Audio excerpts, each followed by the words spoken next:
नेपाल र क्यानाडा भिड्दै कसले मार्ला बाजे।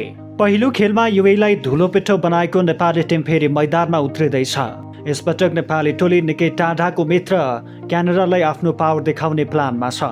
विश्वकपको वार्मअप म्याच अन्तर्गत हुने नेपाल र क्यानाडा बीचको यो प्रतिस्पर्धा बिहिबार मध्याह 1:15 चेन्नईको एम चिदम्बरम स्टेडियममा सुरु हुनेछ। नेपाली टोलीले पहिलो अभ्यास खेलमा युएई विरुद्ध 7 विकेटको शानदार जित निकालेको थियो भने अहिले नेपाली टोली उच्च मनोबलमा रहेको छ र नेपाल बिहिबार क्यानाडालाई काचै निल्ने योजनामा छ। नेपाली टिम यो खेल पनि जित्दै उत्कृष्ट लयसहित विश्वकप खेल्न मुम्बई फर्किने योजनामा छ।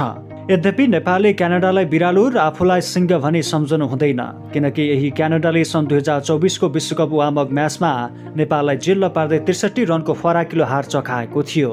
अब बिहिबार नेपाली टिम क्यानाडा विरुद्ध त्यो लज्जास्पद हारको बदला लिने दाउमा छ।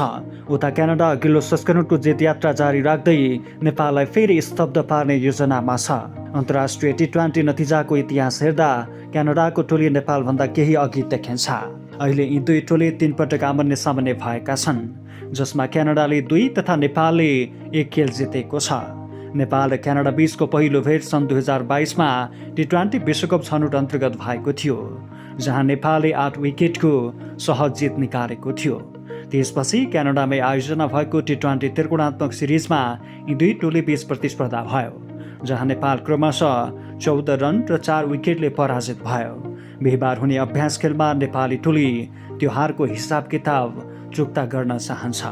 यो सँगै नेपालले क्यानाडासँगको खेल जित्न सक्ला त? कृपया आफ्नो प्रतिक्रिया कमेन्ट बक्समा राख्न नभुल्नुहोला र यस्तै क्रिकेट र खेलकुद समाचारका लागि फलो, लाइक र कमेन्ट गर्न नभुल्नुहोला।